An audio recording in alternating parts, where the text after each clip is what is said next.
আজ অনেক দিন পর আমি বেশ ভোর ভোর ঘুম থেকে উঠেছি। এখন প্রায় 5টা মতো বাজে, কিন্তু আমি ঘুম থেকে ওঠার জন্য 4টে থেকে অ্যালার্ম দিয়ে রেখেছিলাম, কারণ আজ পৌষ সংক্রান্তি। তাই একটু তাড়াতাড়ি সূর্য ওঠার আগে আমাদের পিঠে দিতে হয়, যে কারণেই এতটা তাড়াতাড়ি ওঠা।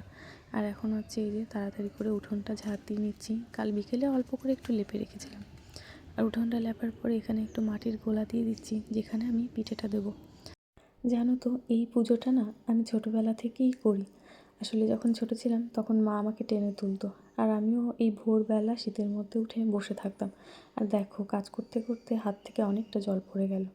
তো মা যখন ছোটোবেলায় পিঠেগুলো দিত, আমি তখন বসে বসে দেখতাম, মায়ের সঙ্গে জোগাড় দিয়ে দিতাম, এই সমস্ত কিছু করতাম। তারপর যখন আস্তে আস্তে বড় হলাম, তারপর আমিও কিছুটা সাজাতে থাকতাম, পুজো দিতাম। আর এখন আমার বিয়ে হওয়ার পর থেকে এখানে আমাকেই করতে হয়। বিয়ের প্রথম বছর থেকে শুরু করে এই 3 বছর পর্যন্ত আমিই করছি। এই নিয়ে আমার 3 বছর পৌষ সংক্রান্তি করা। তো এখানে পিঠেগুলো দেওয়া হয়ে গেছে চালের গুঁড়ি দিয়ে। এরপর ওর মধ্যে সিঁদুর, তেল আর ধান, দুর্বা আর ফুল দিয়ে সাজিয়ে নিলাম। আর তার সঙ্গে একটা জলঘটও বসিয়ে দিলাম। এবার এখানে একটু উলুধ্বনি, শঙ্খধ্বনি দিয়ে পুজোটা সেরে নেব। তো ব্যাস, হয়ে গেছে আমার এই পুজোটা। এতটুকুই, বেশি সেরকম কিছু করতে হয় না।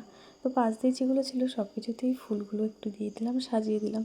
তার সঙ্গে তো ঠাকুরকে ভোগ দিয়েছিলাম।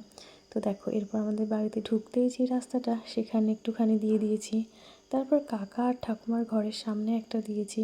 আর বাড়িতে যেহেতু তুলসী মন্দির আছে আমাদের, সেখানেও একটু দিয়েছি।